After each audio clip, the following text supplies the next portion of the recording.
Hello, all, and now we are going to continue with symbolic exchange and death, since we had just really worked on the beginning of this text, and I did a little bit of my own interpretation onto it.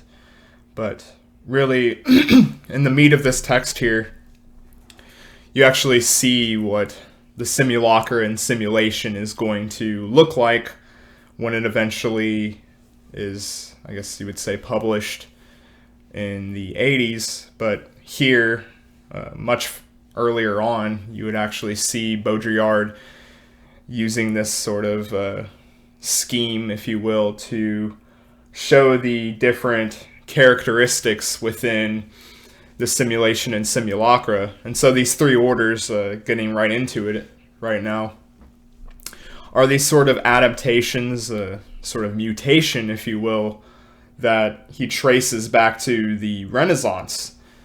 And so these three distinctions are the counterfeit, which dominates the classical, really scholastic, and as we'll get into, the sort of analogy, if you will, to one of production, to the industrial. Of course, he looks in the mirror text on Marx and these sort of market values, which of course are these value exchanges, these mutations here that he's really describing for us. And then third is simulation. Now, just to really reiterate and point out, because Baudrillard is sort of slippery on these terms here, each of these orders, or these orderings here,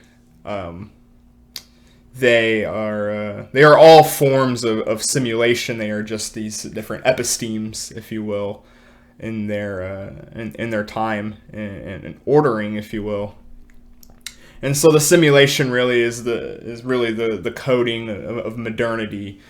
It's really a description of scientism, if you will, and the sort of institutional leniency and frameworking that we would consider a sort of structural law, if you will. And so he's demonstrating here these different mutations of this process of how the simulacrum adapts.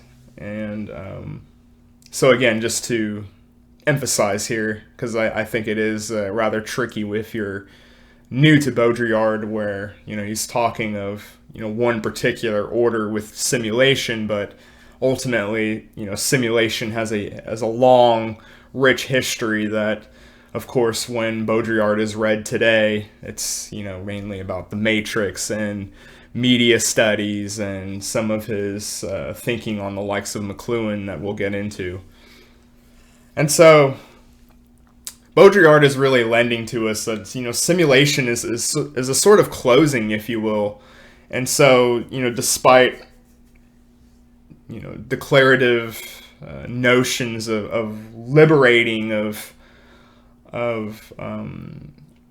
freeing ourselves of a sort of repression, if you will, or something being made more real, a return, if you will, Baudrillard is suspicious and offers that perhaps these simulations are really more like closings as opposed to the liberating energies that are put forth into it.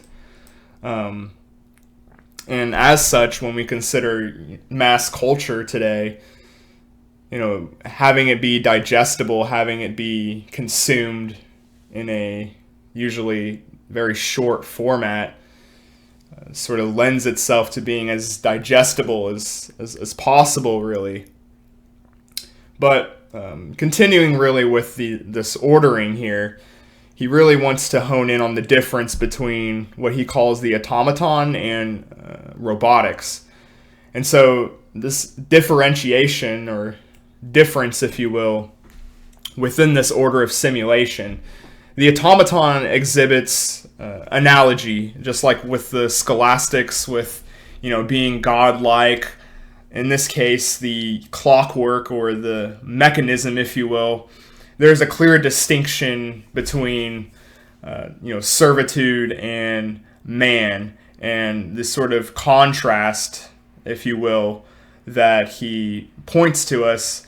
And ultimately, the automaton is made like in the analogy, but nonetheless, there's still a solid distinction between beings, if you will, and the automaton. Whereas when we go to production, and this is where it gets really interesting, I think, is the robotic. It's more of a technocratic idea or a principle, a sort of functionalism, if you will. And in many regards, now I'm kind of going a bit further perhaps than people would refer to here, but I think Baudrillard is kind of saying robotics, if you will, and this sort of merging of our humanness, if you will, to the robotic or the technical principle of functionalism, if you will, also diminishes mystery and magic, which I think Baudrillard has an affinity for, I think is fair to say. But this is, again, just my own way of understanding here. And so the robotic form, or automation, if you will, is a sort of counter to man, where you're actually made equivalent. If you think of the assembly line, of course, there are some mechanistic aspects that are, complementary to the assembly line worker, where you can actually, comparatively say, well, this is machinic, and then this is human, but it isn't in a sort of analogy. It's now more or less an extension of us, of ourselves. And automation, in this comparison to the prior order, is really one of extension. And of course, you think of McLuhan and the extension of media, which we'll get into. And so this is really the extension of the character of man. And so this distinction really is very sly for Baudrillard, to how, you go from analogy really to extension. And as such, when he focuses on Marx and production, really, McLuhan and some of the, fathers really of this sort of techniques and reading into technology in its medium, rather than a productive aspect. And, for Baudrillard, this is a shift to reproduction.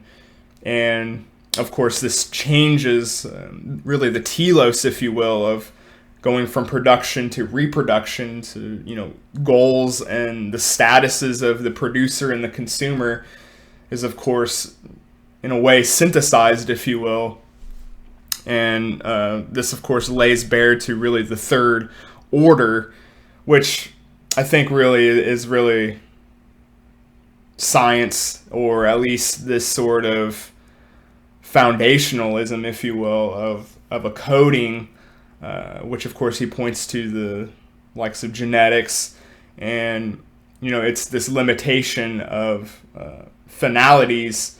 And so this digital sign then is purely one of function, of being tactical, and has a sort of a semblance really to one of molecular coding and control.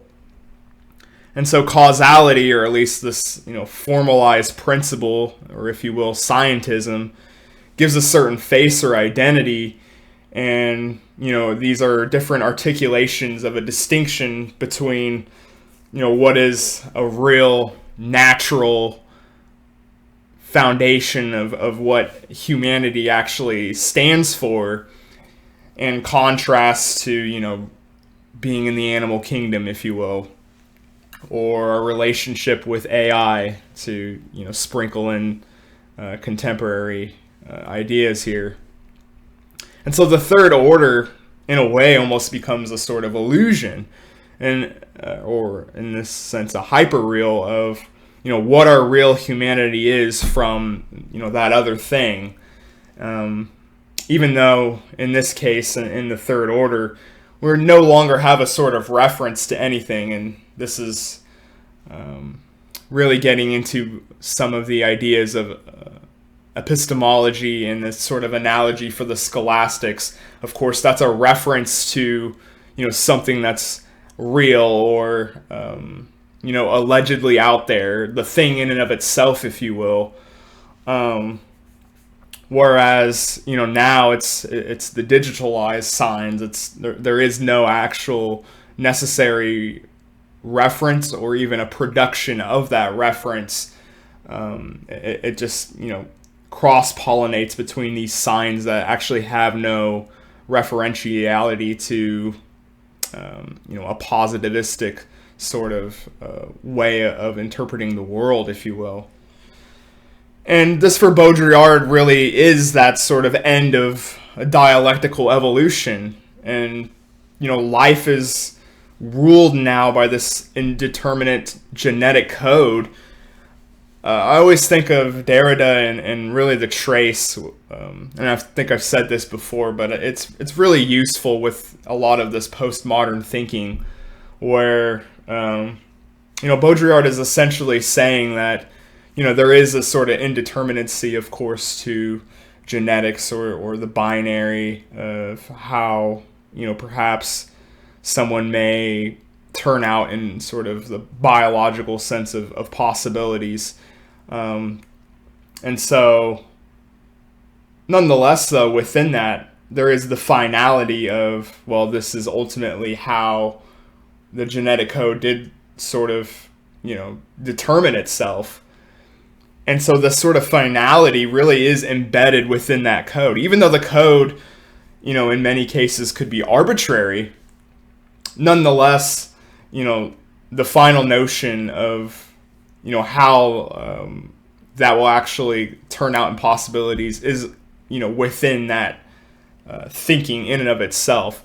And so for, Baudrillard, this is ultimately a tool or a strategy, a faux pas, if you will, that is intended to really convince us of our humanity. In the third order, we're always trying to, reclaim something for Baudrillard that, wasn't any more real than we are now in a certain sense. And so nothing is attached to the real reference, and all attempts at convincing of our reality, Baudrillard lends itself a lot to interpretations of pornography, because of course it's so dominant in discourses today. And that in and of itself is kind of, an interesting Baudrillardian insight here, where, discourses about porn, about, hyperreal sexuality and its, damages. And so we see ourselves, at least with pornography, there's bodies, indulging in sexual reality that, we ultimately have no connection to that body, but we actually have this, instantiation of a hyperreal, a supplement, if you will, again, to kind of bridge Derrida here, that really lends itself, I think, at least to a lot of these French postmodernists, to America in an exceptional way.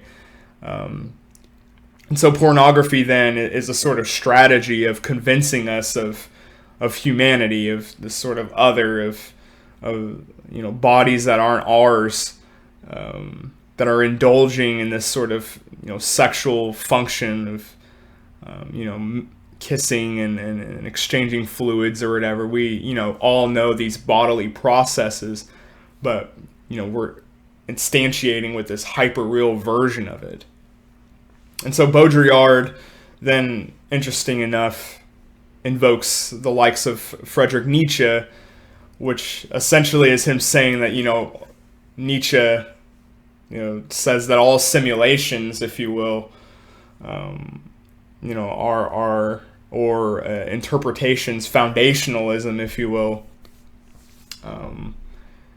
need to be done away with for, the real world, the the real, if you will. Insight in particular for Baudrillard really, shows how, pernicious, if you will, what the third order could really be, that is trying to cast a sort of illusion of, trying to recapture something that's already long gone.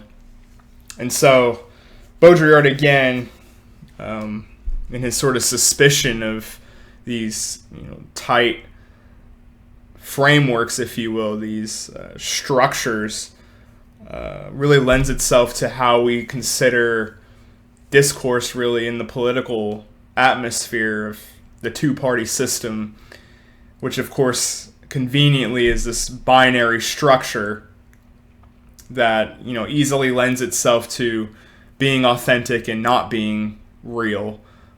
Real power and fake power, and this sort of seesaw in democracy.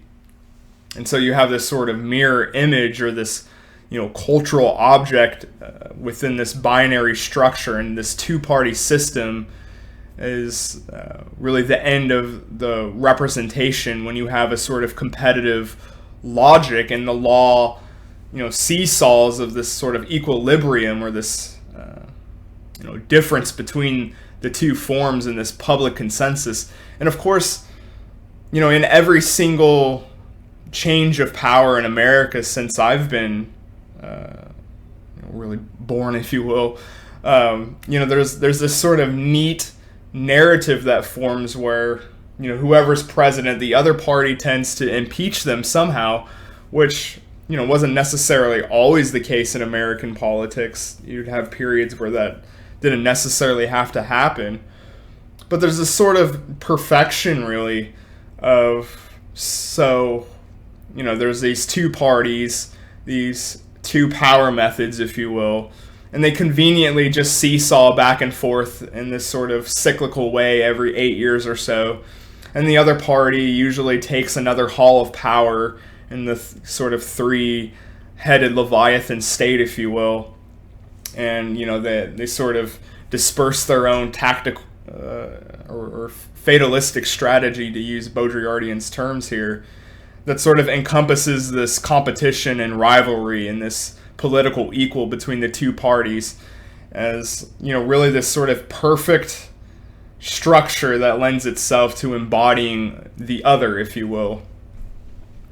And then Baudrillard, interesting and fascinating in my opinion, turns to the World Trade Center and some observations here, which, of course, this is written in the 70s, so this is, almost the same distance between 9/11 and now, and so it's interesting to see some of his insights here, even though, they might not have aged,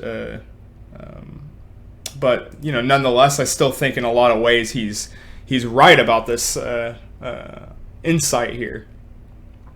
So he's really saying, in the hyper-capitalistic world that he's now describing, the World Trade Center is a sort of stands really as this sort of column and graph in a favor of correlates as opposed to competition. And so, he lends himself to these, looking at American cities, and especially with New York City, that complements actually the shape of the capitalistic model that it's embedded in. And so the architecture graphics is actually more of correlation as opposed to productive competition really before.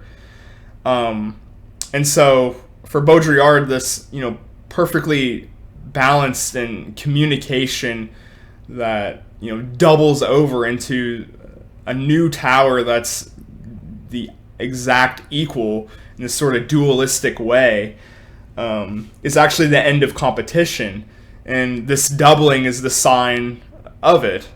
Because, of course, paradoxically, to have one tower or, one power it actually makes itself vulnerable, if you will, and he's certainly talked about this with totalitarianism as compared to this dualistic system. The dual system is actually a greater form of monopoly, for on its own it would fall prey to where it stands. But in this dualistic system, it's actually reproducing, it's doubling over this pure signage, whereas the singular power structure, if you will, the arborescent model, to use Deleuzian terms, if you will, its greatest actual monopolistic form would be correlation, to actually recreate that model and double it over and give its pure significance over to its doubling. And so this is really how you get to his idea of the hyperreal and the end of this sort of process and reproduction. The real cannot just be reproduced, but is what is already produced, or the hyperreal. Just as in the example of pornography, this is states of affairs of the body, but it's not indicative of sexuality and how we become obsessive over our sexuality. And the hyperreal extends, it exudes this function. And so in his famous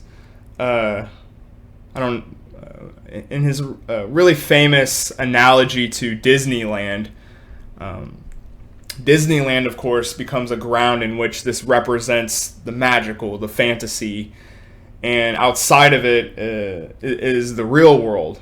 And so America, that we put all these theme parks, these recreational, fantastical, atmospheric events, if you will, or escapism with something like a video game, which is a really elaborate digital simulation. But you have this notion then that once you get away from it, once you turn off the video game, turn off the PlayStation 5, or you leave Disneyland, now you're in the real world. And Baudrillard is very suspicious of this. Essentially, when reality is made to be more of itself than itself, reality doesn't disappear, of course, and it's easy to take Baudrillard here with some of the way he writes about this stuff, but it's actually made more real, and it's a sort of extension in its most extreme fashion. So again, think of things like pornography and our sexuality, and how this is sort of extended ad nauseum to our how we now take in reality, if you will. Now I want to turn to one of his ideas that he hones in on in this text with graffiti. So graffiti, for Baudrillard, he has a sort of affinity for it, interesting enough, after, of course, the revolutions of the 60s in a sort of physical way, to now one of defacement of signs, really. So he refers to this as a sort of insurrection of signs. And so in the spring of 72, graffiti breaks out in New York City and the major hubs, that breaks the code and overcomes the infrastructure with graphics of varying norms and complexities. In fact, there is no real norms. There's actually a lack of eligibility, you would say. And so this insurrection springs up, of course, after the physical angst, if you will, of the revolt, to a new type of intervention of a sort of terroristic or a terror of media. And this sort of terror or insurrection against the dominant signs of the culture, and especially in this case the architecture. And so the graffiti really escapes significance, which are demarcated by eligibility. And so what we see from, again, that second shift to the third, where we have this sort of false reference to the significant earlier in this sense, this ends up being a sort of mystery or a sort of possibility, really, that opens itself to interpretation, because there's no longer this sort of significant reference really that holds it together, I suppose you could say. But moving from graffiti, then, he wants to talk about fashion, and fashion is this sort of coding, or modernity as a sort of code, where fashion becomes this sort of emblematic coding of the structural law of value, and certainly economics is what comes to mind here. But in fashion, all signs are freely exchanged, or well, maybe not freely, but they're ultimately just like the products of equal and general equivalence. It's fashion is just the recognition of signs of other signs. But nonetheless, though, in his sort of critique of fashion coding us, there is a sort of mystery, I think, underneath here where, and this is, of course, an interesting dialogue I have a lot with other people on the right, with, when you talk about music and culture and arts, certainly in the last, 50 years or whatever have you. And so what's fashion, what's vogue, what's trendy, if you will. And of course, these things are very fickle, if not, of course, as we would say, maybe outright superficial in this sort of Spenglerian last man commentary. But nonetheless, there's a sort of mystery here with, you can look at anything in an exterior sense, but ultimately the intensities, if you will, what led to the success. You can talk yourself out of any of these, pop references really to, how could this be? How could someone with either a lack of talent, or maybe in some cases they really were talented, how did they become so popular? And, there's no causal principle for why that is. And this is certainly the case, I think, with fashion, where, different haircuts and different brands come and go, but there's no real formalizing way of getting at how these will be organized.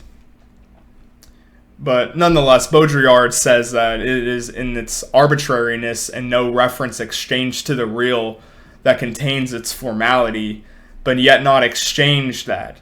And so fashion is repressive in its bodily veiling and prescribes a sort of naturality to the original reference that fashion places itself. And so Baudrillard is lending to us to, want the body not to stop at the skin as a medium of content, of exchange, of absorption and excretion. And so there's an analogy really to the gold woman in Bond, who of course is, painted gold in this sort of, medium of the naked body. This really is the analogy of the third order here, where, the simulation and the construction of this sort of reality zone, a utopia of, nudity of the, beautiful woman, or the beautiful ideology, or the beauty of that body represented. And so this goes at the notion of, there's an idea of something under, or a real consciousness, which of course, I think if you're going to look at, ideologies really of the past couple of centuries, a very costly way of seeing, we're going to get to this real consciousness, or we're going to find, the real, if you will, just outright. And so just as the skin is the layer for then fashion, all of this is simulating there was once this thing inward that we could ultimately return to, or that we're going to find. And so, of course, with dialectical thought, the movement of history for Marx and as such towards this, real consciousness, this is ultimately the idea of a location of truth, which for Baudrillard says is really the masculine gaze, or the Apollonian, which I did reference and talk about in my Nietzsche video about gender as this sort of metaphysics, or at least putting it in the realm of metaphysics, as a sort of as opposed to just biology, which Baudrillard does in his own way here. And so, the truth, foundationalism, this sort of masculine, believes that in truth in the institutions that play into it. And so naturality as a sort of masculine, and the idea of a sort of phallus or a directive. However, of course, this can be occupied by, more than just, and of course, vice versa. In fact, I would say, Baudrillard would put himself in the sort of feminine philosophy, which we'll get into in some of his other works, that deters, which is the seductive, really, away from this sort of masculine production, this modeling. And so, in the same way with sexuality, we see this shift away from labor production, but as science-to-sign reference identity based off of what we might have as expectations, if you will. And so, in signs, we really house this sort of radical potential for the inner bodily as we look to tap into this revolutionary process. But of course, this is an illusion in the system of the original entity, and by emancipating, we open the domain for a reevaluation. And then, of course, he turns to Marx, and the alienation of labor and the reification of consciousness can shift to today with the bodily by the doubling of the unconscious. Did this thing in and of itself already exist, or is this just the unconscious as a strategy made at the moment of its death? In other words, as Marx is talking about production of labor values and whatnot, this is actually marking its death for Baudrillard. And so this ultimately never actually existed, but embeds within the precursors that led to that liberation to begin with. And so, I think with that in mind, I really want to put a bow on, a really hefty part of the text here that we kind of skipped around. But this is all leading, of course, to what he has to say about death, which we'll cover in our next video. And so if you did like this video and want to see more of it, I hope you guys subscribe, like, comment, and exchange it. And I hope you guys enjoyed it, and I'll see you for the next one.